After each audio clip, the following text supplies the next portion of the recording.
మనం ఇప్పుడు Veligonda project tunnel 2 దగ్గర ఉన్నాం.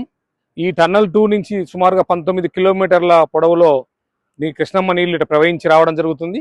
ఇక్కడ ఉన్నటువంటి మన డ్యామ్స్ ఏవైతే ఉన్నాయో సుంకేశ్ల, గొట్టెపడి, కాకర్ల, అక్కడ ఆ డ్యామ్స్ అన్ని వాటిలో స్టోరేజ్ ట్యాంక్స్ అన్ని నిండిన తర్వాత కంప్లీట్ గా భూమిలో ఉన్నటువంటి ఏదైతే ఈ ఫ్లోరైడ్ ఏదైతే ఈ ప్రాంత ప్రజలను ఇబ్బంది పెడుతుందో 40 సంవత్సరాలు దాటినటువంటి యువకులంతా కూడా ఈ ఫ్లోరిన్ ఎఫెక్ట్ ద్వారా 60-70 సంవత్సరాల ముసలి వయసు వచ్చిన విధంగా ఎముకలన్నీ పెలుచుబారిపోవడము, ఇవలంతా కూడా బలహీనపడ్డము, ఆయు ప్రమాణం తగ్గుతుంది.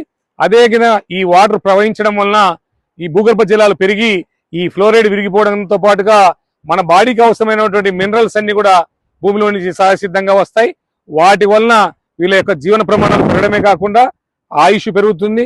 వారు ఇక్కడ పంటలు బాగా పండించి ఈ ప్రాంతంలో ఉన్నటువంటి విస్తారమైన భూముల్లో మంచి మంచి పంటలు పండించి ఈ పంటల ద్వారా కమర్షియల్ క్రాప్ కావచ్చు, రిమైనింగ్ పంటల ద్వారా కూడా ఈ ప్రాంత ఆదాయం పెరిగి భారతదేశం యొక్క ఏదైతే మన ఆంధ్రప్రదేశ్ ను అన్నపూర్ణగా పిలుస్తారో ఈ వెలుగొండ ప్రాజెక్టు పూర్తయితే కూడా సుమారు 20 లక్షల ఎకరాలకు ఈ సాగునీరు అందించిన సందర్భంలో ఇక్కడ ఈ ప్రాంతంలో విస్తారమైన భూములు, నల్లరేగడి, ఎర్ర నేలలు, అన్ని రకాల నేలలు ఉన్నాయి కాబట్టి అటు కమర్షియల్ క్రాప్స్, ఇటు ఫుడ్ క్రాప్స్ అన్ని వస్తాయి కాబట్టి దాని ద్వారా ఈ ప్రాంతం నుంచి ఏదైతే ఆంధ్రప్రదేశ్ అన్నపూర్ణ అని చెప్పామో ఈ దోర్నాల కేంద్రంగా ఉన్నటువంటి వెలుగొండ ప్రాజెక్ట్ నీళ్లు పారితే ఈ మార్కాపురం ప్రాంతం కూడా ఒక అన్నపూర్ణలాగా దేశానికి కావాల్సిన ఆహార పదార్థాలన్నింటినీ కూడా సప్లై చేస్తుంది.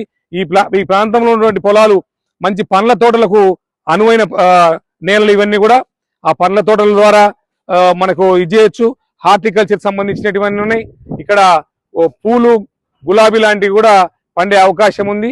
వీటన్నిటిని చూస్తే ఈ కృష్ణానది యొక్క నీళ్ల ద్వారా ఈ ప్రాంత ప్రజల జీవన ప్రమాణాలు మెరుగుపడమే కాదు, వాళ్ళ యొక్క హెల్త్ ఇంప్రూవ్ కావడమే కాదు, అన్ని రకాలుగా ఈ యొక్క తలరాత మార్చే ఒక ప్రాజెక్ట్ అని చెప్పవచ్చు. భవిష్యత్తుకు వెలుగొండ ప్రాజెక్టు నీళ్లు వచ్చిన తర్వాత రాకముందు ఈ ప్రాంతాన్ని 2 రకాలుగా చూడవచ్చు. ఒకటి, నీళ్లు లేని రోజుల్లో ఉన్నటువంటి ఈ ప్రాంతము, వెలుగొండ ప్రాజెక్టు కృష్ణానది జలాలు ఈ సొరంగం టన్నల్ గుండా బీడుబారిన భూమిలో ప్రవహించిన తర్వాత అది స్వాతంత్రానికి ముందు, స్వాతంత్రం తర్వాత అన్నట్టుగా, మోడీ గారి పరిపాలనకు ముందు, మోడీ గారి పరిపాలన తర్వాత అన్నట్టుగా ఈ రోజు వెలుగొండ ప్రాజెక్టుకు ముందు, వెలుగొండ ప్రాజెక్టు నీళ్లు వచ్చిన తర్వాత మార్కాపురం ప్రాంతం యొక్క ప్రజల యొక్క రూపురేఖలు మారుతాయని చెప్పవచ్చు.